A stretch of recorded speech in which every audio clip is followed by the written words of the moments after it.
Hello friends, నమస్తే. Welcome back to my channel. ఈరోజు వీడియోలో ఇన్స్టంట్ బ్రేక్ఫాస్ట్ రెసిపీని చూపించబోతున్నాను. ఉదయాన్నే హడావిడి లేకుండా సింపుల్గా అప్పటికప్పుడు చేసుకొని సాఫ్ట్ దోశ విత్ చట్నీ ఎలా చేయాలో చూసేద్దాం. ఈ దోశ చాలా సాఫ్ట్గా ఉంటుంది, ఇంకా అంతే టేస్టీగా కూడా ఉంటుంది. ఈ దోశలను నూనె వాడకుండా చేసుకోవచ్చు. ఒకసారి ట్రై చేశారంటే మళ్ళీ చేస్తారు, అంత బాగుంటుంది. అలాగే సింపుల్గా అయిపోతుంది.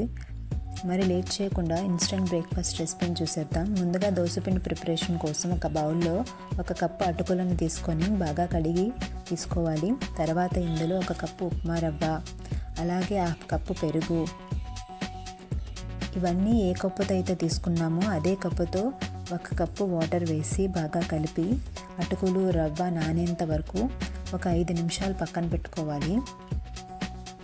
ఇప్పుడు చట్నీ ప్రిపరేషన్ చూద్దాం. దీనికోసం స్టవ్ ఆన్ చేసి ప్యాన్ పెట్టుకొని అందులో ఒక చిన్న కప్పుతో పల్లీలు వేసి వీటిని లో ఫ్లేమ్లో పల్లీలు క్రిస్పీగా అయ్యేంత వరకు వేయించుకోవాలి. పల్లీలు బాగా వేగాక వీటిని ఒక ప్లేట్లోకి తీసుకొని పూర్తిగా చల్లారనివ్వాలి. తర్వాత అదే ప్యాన్లో 1 టీ స్పూన్ ఆయిల్ వేసి వేడయ్యాక కారానికి సరిపడా పచ్చిమిర్చిని ముక్కలుగా చేసి వేసుకోవాలి.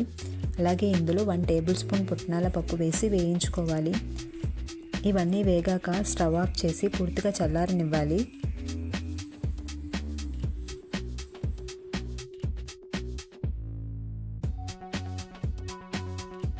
ఇవన్నీ పూర్తిగా చల్లారాక ఒక మిక్సీ గిన్నె తీసుకొని అందులో వేయించిన పల్లీలు, పచ్చిమిర్చి, పుట్నాల పప్పు, కొంచెం చింతపండు, రుచికి సరిపడా ఉప్పు, వాటర్ వేసి మెత్తగా గ్రైండ్ చేసుకోవాలి. నేను ఇక్కడ పల్లీలను పొట్టు తీయకుండానే గ్రైండ్ చేస్తున్నాను. ఇలా గ్రైండ్ చేశాక ఈ చట్నీని ఒక గిన్నెలోకి తీసుకొని దీనికి పోపు పెట్టుకుందాం.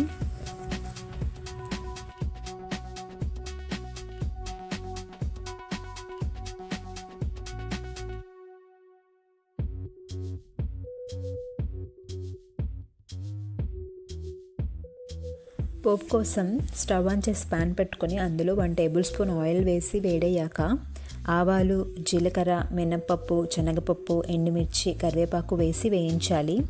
ఇవి వేగాక చట్నీలోకి తీసుకొని కలుపుకోవాలి. అంతే, చట్నీ రెడీ అయిపోయింది. ఈ చట్నీ ఇప్పుడు మనం చేసే ఇన్స్టంట్ బ్రేక్ఫాస్ట్లోకి చాలా బాగుంటుంది.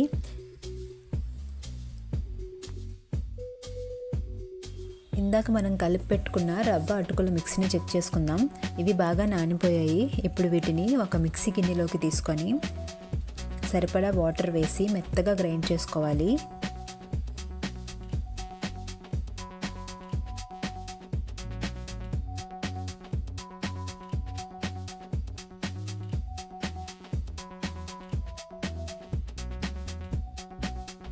ఇలా మెత్తగా గ్రైండ్ చేసుకున్నాక ఈ దోశ బ్యాటర్ని ఒక బౌల్లోకి తీసుకోవాలి. ఇప్పుడు ఇందులో రుచికి సరిపడా ఉప్పు, అలాగే ఈ దోశని ఇన్స్టెంట్గా ప్రిపేర్ చేస్తున్నాం కాబట్టి ఇందులో 1 టీ స్పూన్ ఈనో వేసుకొని బాగా మిక్స్ చేసుకోవాలి.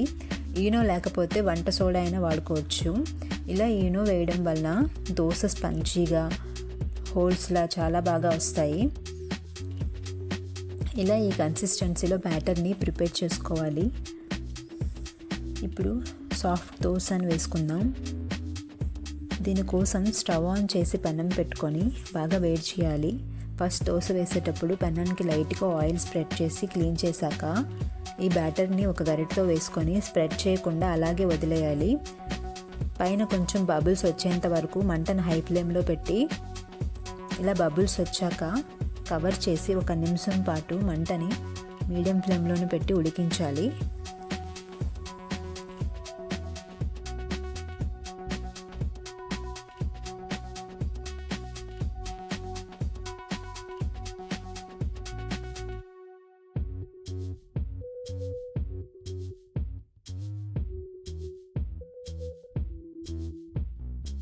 ఇలా మూత పెట్టి ఉడికించడం వల్ల ఆ స్ట్రీమ్లో పైన పార్ట్ కింద పార్ట్ కూడా బాగా ఉడుకుతుంది. అంతే, soft and spongy dosa ready అయిపోయింది. సెకండ్ టైం దోశ వేసేటప్పుడు మళ్ళీ ప్యాన్పై ఆయిల్ అప్లై చేయాల్సిన అవసరం లేదు. వేడి పెనంపై ఇలా ఆయిల్ లేకుండా ఈ సాఫ్ట్ దోశ ప్రిపేర్ చేసుకోవచ్చు. ఇలాగే అన్నీ ప్రిపేర్ చేసుకొని చట్నీతో సర్వ్ చేసుకోవడమే. అంతే, టేస్టీ అండ్ స్పంజీ పప్పులేమి నానబెట్టకుండా ఉదయాన్నే హడావిడి లేకుండా సింపుల్గా ఏదైనా చేయాలనుకున్నప్పుడు ఇలా ఈ దోశ ప్రిపేర్ చేయండి, చాలా బాగుంటుంది. మీకు కనుక ఈ వీడియో నచ్చినట్లయితే లైక్ చేసి, షేర్ చేసి మరిన్ని రెసిపీస్ కోసం నా ఛానల్ని తప్పకుండా సబ్స్క్రైబ్ చేసుకోండి. Thank you for watching.